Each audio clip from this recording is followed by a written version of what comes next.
SK하이닉스 주주 여러분, 주말 잘 지내고 계신가요? 오늘은 주가가 얼마 올랐는지, 오늘 시장이 어땠는지보다 조금 더 깊은 이야기를 해보려고 합니다. SK하이닉스가 어떻게 여기까지 왔는지, 이 회사가 지난 10년 넘는 시간 동안 무엇을 붙잡고 버텨왔는지, 그리고 왜 지금 AI 시대에 다시 가장 뜨거운 이름이 됐는지 차분하게 풀어보려고 해요. 요즘 SK하이닉스를 보면 HBM, 엔비디아, AI 반도체, 목표가 이런 단어들이 계속 따라붙죠. 그런데 오늘은 이 단어들을 조금 다르게 봐야 합니다. SK하이닉스가 갑자기 운 좋게 AI 열차에 올라탄 회사인지, 아니면 AI 열차가 오기 전부터 조용히 선로를 깔아온 회사인지, 저는 이 질문이 정말 중요하다고 봅니다. SK하이닉스는 원래부터 화려하게 주목받던 회사는 아니었습니다. 한동안은 메모리 가격에 울고 웃는 회사였고, 반도체 사이클이 꺾이면 가장 먼저 걱정부터 나오는 회사였고, 삼성전자 뒤에 가려져서 평가받는 경우도 많았죠. 디램 가격이 좋으면 좋고, 디램 가격이 꺾이면 힘들고, 서버 수요가 살아나면 기대받고, 재고가 쌓이면 다시 불안해지는 회사. 많은 투자자들이 SK하이닉스를 그렇게 봤습니다. 그런데 시간이 지나고 보니까 이 회사가 10년 넘게 붙잡고 있던 방향이 있었습니다. 바로 데이터가 커질수록, 계산이 복잡해질수록 세상은 결국 더 빠른 메모리를 필요로 하게 된다는 믿음이었어요. 그 믿음이 지금 AI 시대에 와서 드디어 시장 앞에서 증명되고 있는 겁니다. 2012년 SK그룹에 편입된 이후 SK하이닉스는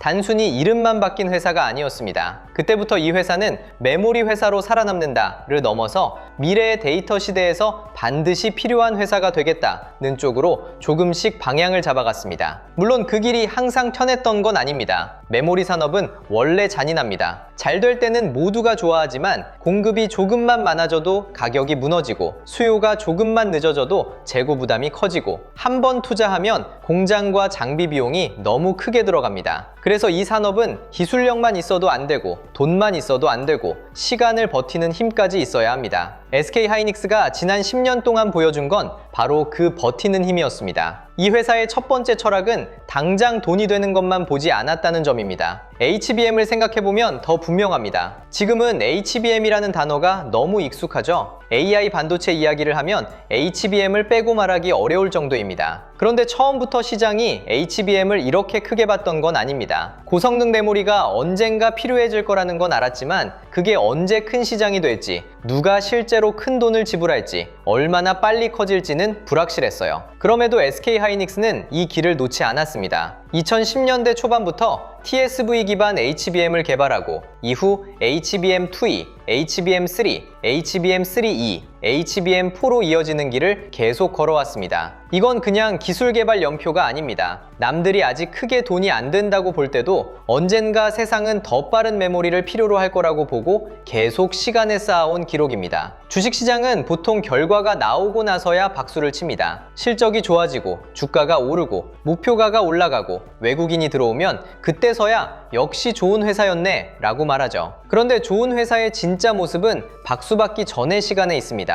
아직 시장이 크게 알아주지 않을 때 무엇을 준비했는지, 아직 돈이 확실히 보이지 않을 때 어떤 기술의 시간에 썼는지, 아직 고객사가 폭발적으로 주문하지 않을 때 어떤 제품을 붙잡고 있었는지, SK하이닉스의 HBM 역사는 바로 그 박수받기 전의 시간을 보여줍니다. 그래서 지금 SK하이닉스가 AI 메모리로 주목받는 건 갑자기 찾아온 행운이라고 보기 어렵습니다. 오랫동안 준비한 회사가 마침내 시대를 만난 거예요. 두 번째 철학은 공장과 설비를 두려워하지 않았다는 점입니다. 반도체 회사는 말로만 성장할 수 없습니다. 좋은 기술이 있어도 그걸 실제 제품으로 찍어낼 공장이 필요하고, 장비가 필요하고, 전력과 인력이 필요합니다. SK하이닉스가 M16 같은 대형 생산 시설을 준비해온 것도 그냥 공장을 하나 더 지은 정도로 보면 안 됩니다. 반도체에서 공장은 미래를 향한 선언에 가깝습니다. 우리는 이 수요가 올 거라고 본다. 우리는 이 산업이 더 커질 거라고 믿는다. 우리는 그때를 위해 미리 자리를 잡겠다. 이런 뜻이 담겨 있는 거예요. 공장을 지을 때는 돈이 먼저 나갑니다. 실적은 나중에 따라옵니다. 그래서 좋은 시기에는 과감해 보이지만 나쁜 시기에는 무모해 보일 수도 있습니다. 그런데 반도체에서 큰 흐름을 잡는 회사는 결국 남들보다 먼저 준비한 회사입니다. 세 번째 철학은 메모리를 단순한 부품으로만 보지 않았다는 점입니다. 예전에는 메모리를 그냥 가격 사이클로 많이 봤습니다. 디램 가격이 오르면 좋고, 램드 가격이 회복되면 좋고, 재고가 줄면 좋고, 서버 수요가 살아나면 좋다. 물론 물론 이건 지금도 중요합니다. 하지만 SK하이닉스가 걸어온 길을 보면 이 회사는 점점 더 데이터가 저장되고 움직이는 전체 길목을 보려고 했습니다. 인텔랜드와 SSD 사업을 인수하고 솔리다임이라는 흐름을 만든 것도 그냥 사업을 하나 더 붙인 것으로만 보면 안 됩니다. 디램은 데이터를 빠르게 처리하는 쪽에 가깝고 낸드와 SSD는 데이터를 저장하는 쪽에 가깝습니다. AI 시대에는 둘 다 중요합니다. 데이터를 빠르게 읽고 빠르게 계산하고 빠르게 저장하고 다시 불러와야 하거든요. 결국 AI가 커질수록 데이터의 속도와 저장 모두가 중요해집니다. SK하이닉스가 그 길을 넓히려고 했다는 점은 지금 와서 더 의미 있게 보입니다. 여기서 우리가 놓치면 안 되는 게 있습니다.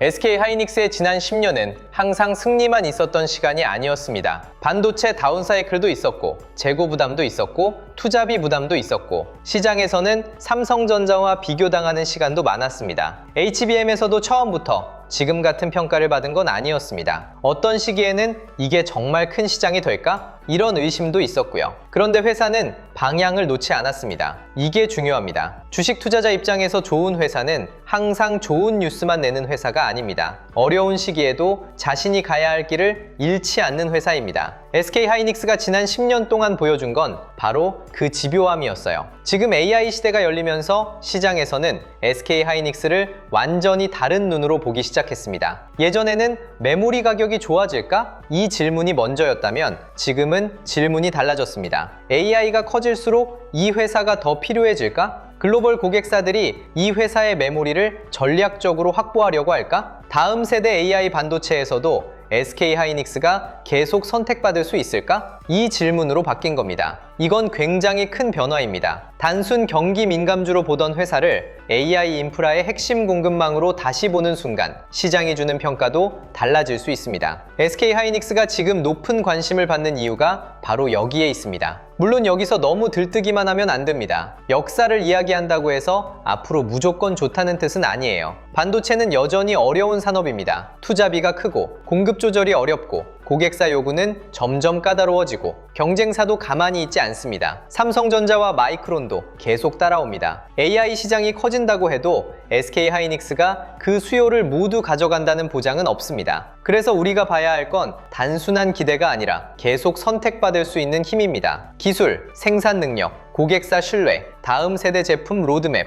이 네 가지가 같이 가야 합니다. 지난 10년 동안 SK하이닉스가 쌓아온 것도 결국 이 네 가지에 가까웠습니다. 그럼 SK하이닉스 주주 입장에서 이 이야기를 어떻게 받아들여야 할까요? 저는 이렇게 봅니다. SK하이닉스는 단순히 주가가 오른 회사가 아닙니다. 시간을 견딘 회사입니다. 남들이 아직 크게 보지 않을 때 고성능 메모리라는 길을 붙잡았고 메모리 사이클이 흔들릴 때도 공장과 기술 투자를 멈추지 않았고 데이터가 폭발하는 시대가 올 거라는 방향을 향해 한 걸음씩 걸어온 회사입니다. 그래서 지금 AI 시대에 이름이 불리는 게 그냥 운이 좋아서 생긴 일이 아니라는 거예요. 이걸 알고 보유하는 것과 모르고 보유하는 건 완전히 다릅니다. 알고 보면 흔들림을 조금 더 다르게 볼 수 있습니다. 주가는 언제든 흔들릴 수 있습니다. 좋은 회사도 빠질 수 있고 강한 종목도 조정을 받을 수 있습니다. 하지만 주가가 흔들릴 때 회사의 방향까지 같이 흔들리는지 아니면 가격만 흔들리는지 구분해야 합니다. SK하이닉스가 지난 10년 동안 쌓아온 방향은 분명했습니다. 더 많은 데이터, 더 빠른 연산, 더 큰 서버, 더 복잡한 AI, 그리고 그 안에서 더 중요한 메모리.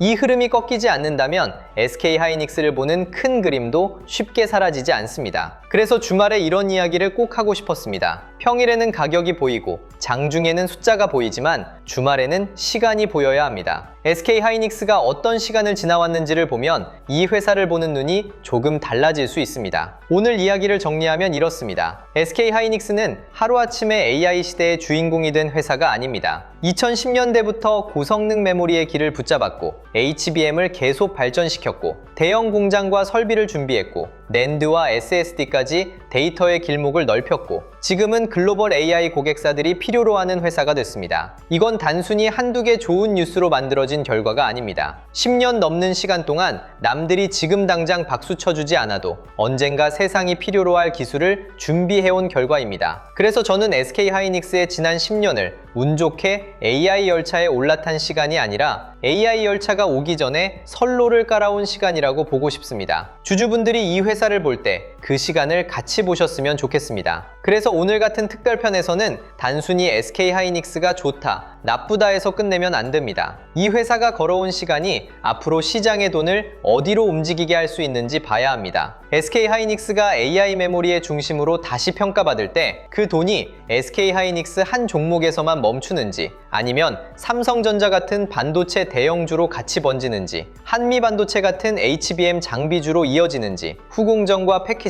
전력 인프라까지 움직이는지를 같이 봐야 하거든요. 역사를 아는 것도 중요하지만 그 역사가 앞으로 돈의 흐름으로 어떻게 이어지는지 보는 게 더 중요합니다. 그래서 오늘 준비한 자료가 바로 SK하이닉스 이후 다음 돈의 길목을 확인하는 자료예요. 이 자료는 단순히 SK하이닉스가 좋으니까 이것도 사세요, 이런 자료가 아닙니다. SK하이닉스가 지난 10년 동안 쌓아온 기술과 신뢰가 앞으로 한국 시장에서 어떤 섹터로 번질 수 있는지 미리 펼쳐놓고 보는 자료예요. 이번 자료 안에는 실명 관찰 종목 41개, 섹터 7개, 타점 기준 4개, 매매전 체크 10가지가 들어가 있습니다. 먼저 실명 관찰 종목 41개는 SK하이닉스 이후에 돈이 이동할 수 있는 후보들을 정리한 겁니다. SK하이닉스가 AI 메모리 중심에서 계속 힘을 받으면 그 돈이 삼성전자 같은 반도체 대형주로 이어지는지, 한미반도체 같은 HBM 장비주로 넘어가는지, HPSP 같은 장비주가 같이 반응하는지, 리노공업, ISC 같은 후공정 쪽으로 번지는지, HD현대일렉트릭, LS일렉트릭 같은 전력 인프라까지 확산되는지 같이 보는 거예요. 섹터 7개는 그 돈의 확산 경로를 보는 지도에 가깝습니다. 반도체 대형주, 전력 인프라, 반도체 장비 소부장, 후공정 패키징, 증권 금융, 자동차 자율주행, 저평가 대형주,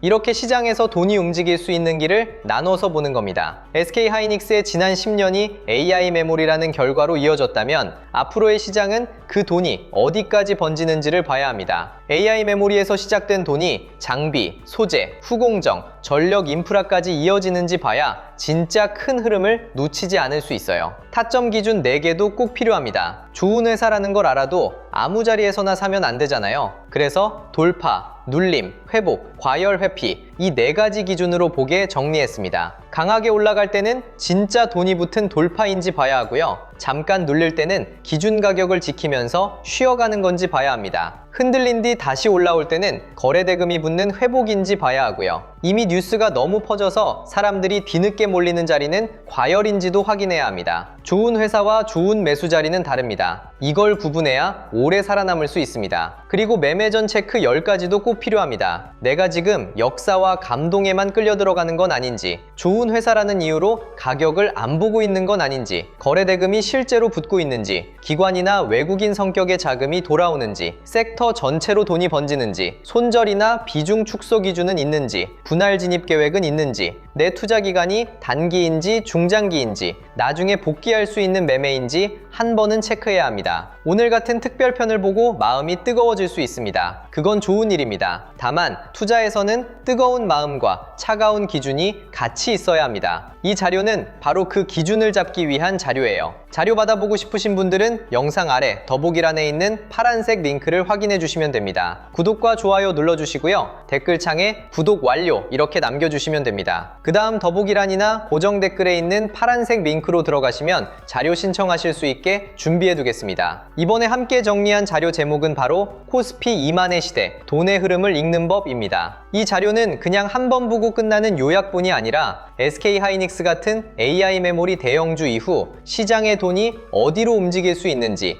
이북 형태로 차근차근 학습할 수 있게 정리해둔 자료예요. 코스피 시대 흐름 정리 자료부터 AI 주식 보조지표 템플릿, 지표 사용 설명서, 시장 모니터링 대시보드, AI 종목 스크리닝 리스트, 투자 체크리스트와 원칙 카드, 섹터 테마 분석 자료, 실전 매매 기록 템플릿까지 함께 정리해드리겠습니다. 그리고 마지막으로 하나만 짧게 말씀드릴게요. 댓글 중에 이런 말씀을 주신 분들이 있었어요. 내용 좋은 건 알겠는데 직장 생활하면서 이걸 매일 다 확인하기는 어렵다. 맞습니다. SK하이닉스 하나만 봐도 미국 반도체, 엔비디아, AI 인프라, 환율, 금리, 코스피, 삼성전자와 한미반도체 흐름, 장비주와 후공정, 전력 인프라까지 같이 봐야 하잖아요. 이걸 매일 전부 챙기는 건 솔직히 쉽지 않습니다. 그래서 이런 분들을 위해 자료를 조금 더 편하게 확인하실 수 있는 공간도 따로 준비하고 있습니다. 반도체 대형주, 장비 소부장, 후공정 패키징, 전력 인프라, 매매전 체크리스트, 지표 사용 설명서 같은 자료들을 한 곳에서 보기 쉽게 정리해드리려는 흐름이에요. 다만 오해는 안 하셨으면 좋겠습니다. 매수, 매도 찍어주는 리딩방이 아니고요. 수익을 보장하는 방도 아닙니다. 영상에서 말씀드린 자료와 SK하이닉스 대응 기준, 반도체 섹터 흐름, 장중 체크 포인트를 조금 더 편하게 모아보실 수 있게 준비하는 자료방에 가깝습니다. 이 부분도 필요하신 분들은 방금 말씀드린 자료 신청과 같은 방식으로 신청해 주시면 됩니다. 구독과 좋아요 눌러주시고 댓글에 구독 완료 남겨주신 다음 설명란이나 고정 댓글에 있는 파란색 링크로 신청해 주시면 자료와 함께 소통방 링크도 순차적으로 안내드리겠습니다. 혼자서 매일 시장을 다 챙기기 어려우셨던 분들은 편하신 방법으로 도움받아 보시면 좋겠습니다. 오늘 영상은 여기서 마치고요. 다음 영상에서는 지난 10년을 견뎌온 SK하이닉스가 앞으로 10년 동안 어떤 회사가 될 수 있을지, AI 데이터 센터, AI PC, 로봇, 자율주행, 데이터 폭발의 시대 속에서 왜 다시 가장 먼저 이름이 불릴 수 있는지 더 웅장하게 그려보겠습니다. SK하이닉스의 지난 10년은 그냥 버틴 시간이 아니었습니다. AI 시대가 오기 전부터 그 시대에 필요한 메모리의 길을 준비해온 시간이었습니다. 끝까지 시청해주셔서 감사합니다.